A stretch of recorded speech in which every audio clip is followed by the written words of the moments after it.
Hey there riders, Journo Kris here today. Unfortunately very windy, but let's talk ergonomics on the new Honda Hornet CB750. As you can see here, it is a naked bike. It is very much kind of one of those roadster style machines with a sporty but upright seating position.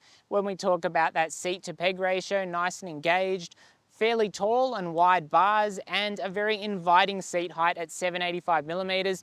One of the lowest seat heights in that kind of mid-capacity naked bike segment, and that means it's going to be very inviting for the vast majority of riders. I'm 180 centimeters, I'm a 32-inch inseam, so obviously this kind of seat height, very easy for me. It's way lower than I personally need. However, the ergonomics of the bike still work very, very well for me. The big difference, I guess, for shorter riders is you're going to find this a much more inviting machine, easier to get a foot down, and you might just find that the ergonomics suit you a little bit better if you are on the shorter side of things.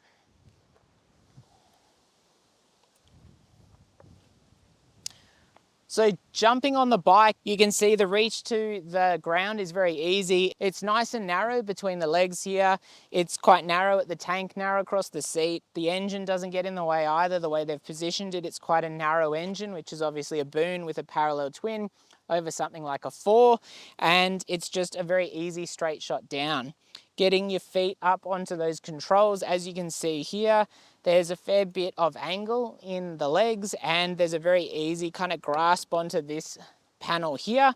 And there's plenty of room for a larger rider whose knees might come further up.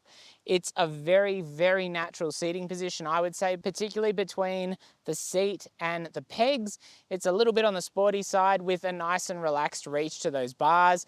The wide bars give you plenty of leverage. They give you a really good feel of the bike, and they make it exceptionally easy to really hustle the bike along. It's a super flexible machine. The 190 kilos, you'd never really know it weighs that much riding this thing. Very well balanced, a very nice thing to ride that really belies that weight entirely. So you shouldn't really be worried about that, I wouldn't say, at least.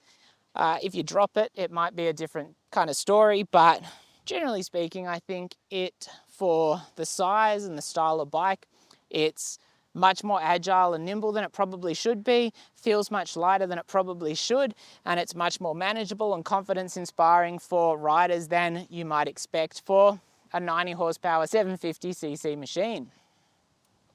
So just talking about this a little bit more, I did find going through the twisties, I could lock in my legs into this section here very, very easily, which is really important because if you're getting off the bike, you want to still be locked in between the peg and the tank. So that is important, or locking in on both sides, which can really help through the rougher stuff, which is probably going to be a little bit more of a concern because that rear shock only has preload adjustability.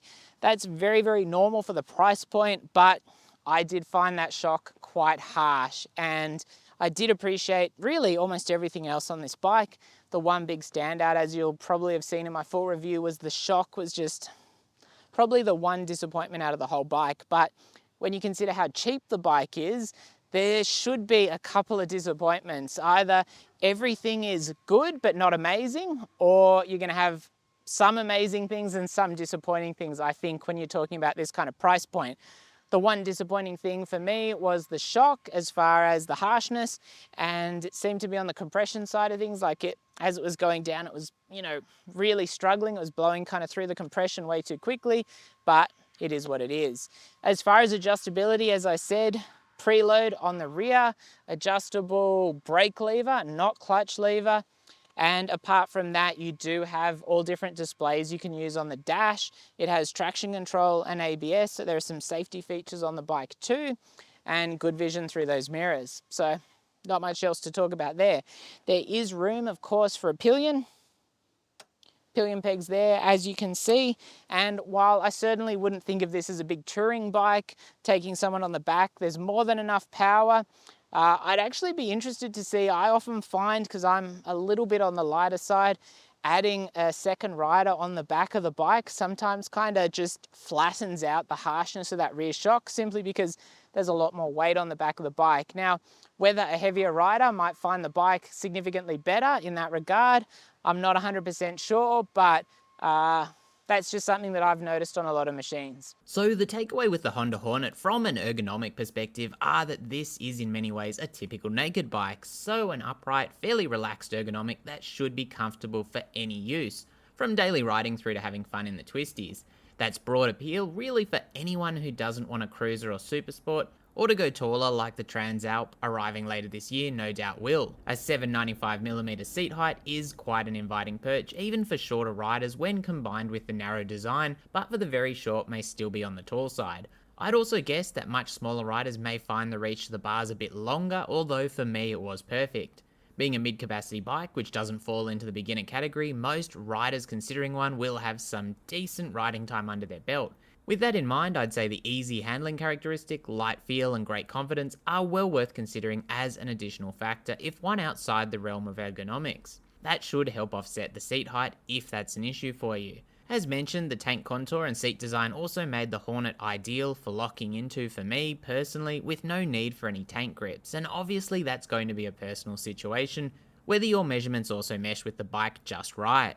Certainly for me, Honda really nails this, and moving around on the seat was an easy proposition even when the shock was transmitting harsher bumps to me.